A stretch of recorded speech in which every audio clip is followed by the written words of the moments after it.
Bakas pa ang dugo sa sahig ng tricycle terminal na ito kung saan humandusay kagabi si Santo Niño Barangay Captain Raniel Asban dito sa Guagua Public Market. Ang ilang bala na tumagos sa ulo ng biktima umabot pa sa kalapit na gasolinahan ng crime scene. Sa kuha ng CCTV camera sa krimen, makikita ang pagbaba ng gunman na nakaangkas sa motorsiklo. Parehong naka-helmet ang gunman at driver ng motor, kaya di maaninag ang kanilang mukha. Mabilis na naisagawa ang pagbaril ng malapitan kay Kapitan Asban. Ilang segundo lamang ito at dali-dali nang kumaripas ng takbo at umangkas sa motorsiklo ang gunman. Ayon sa pulis, tinahak ng sospek ang Feder Road sa area ng Barangay Santo Cristo na may exit point sa Karatig Bayan ng Lubao. Ayon kay Guagua Chief of Police Major Joel de la Cruz, planado ang pagpaslang kay Kapitan Asban.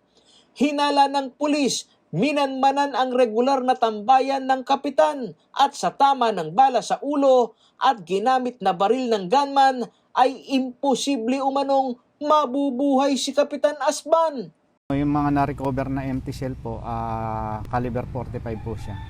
Si Kapitan po lagi po kasi dun sa area na yun kasi yun po yung pinaka-standby point nila. So naka-duty pa? Duty po siya. Hindi pa napaplakahan ng ginamit na getaway vehicle na motorsiklo ng mga sospek habang ipinoproseso na umano ang pagkuha ng salaysay ng mga nakasaksi upang makapagbigay ng detalye sa karumal-dumal na krimen. Ilan ho ngayon yung hawak ho ninyo na witness, eyewitness ho? Ang ano po, kagabi, bali 3 po sila. Yung mga kasama po mismo sa sa pinangyarihan po. Bahagi ng investigasyon ay ang profiling ng biktima upang malaman na kung bago pa ito patayin ay mayroon na itong banta sa buhay. Ngunit ayon kay Major de la Cruz, tumanggi pang magbigay ng statement ang kaibigan at kaanak ng biktima dahil sa takot. Habang paniwala naman ni Guagua Mayor Dante Torres, wala umanong kinasangkotang gulo ang pinatay na kapitan. Sa ngayon po, wala pa po silang tikong pa rin po yung bibig nila. Ito, kilala rin ni Major. Napakabait ng kapitan. Kung inaano ko kung mga personal o pero si kapitan yan, tingnan mo, kahit na gabi nagtatrabaho. No, sir. So kung nagtatrabaho siya kahit na gabi, ibig sabihin wala siyang tinatagong no? Na may sabit siya, gano'n. Sa dragnet operation ng PNP na itanong ng CLTV News kung papaano nakapuslit ang riding in tandem kung mayroong COMELEC checkpoint. Ayon kay Major de la Cruz, ang problema bukod sa maraming entry at exit point ang Guagua, Pampanga, kulang umano sila sa mga tauhan. Ang PNP personnel po natin, 33 po tayo, sir. Okay, so bali ang ratio ng binabantayan ninyong population? Nasa po tayo,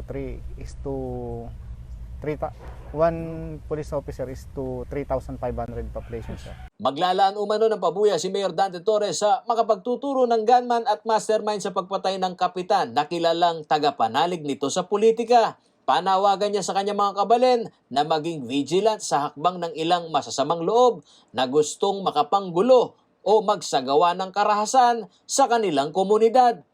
Kailangan po tignan natin, maging vigilant po tayo. Ayaw ko pong makulayan to ng politika. Kaya naman pa siya, kapitan siya, kaya hindi siya kapitan o ordinary person o supporter siya ng isang political party o isang political figures. Sana man lang po huwag aabot sa puntong magkakaroon ng kulay itong pagkamatay ng aming mahal na kapitan ng Santo Niño.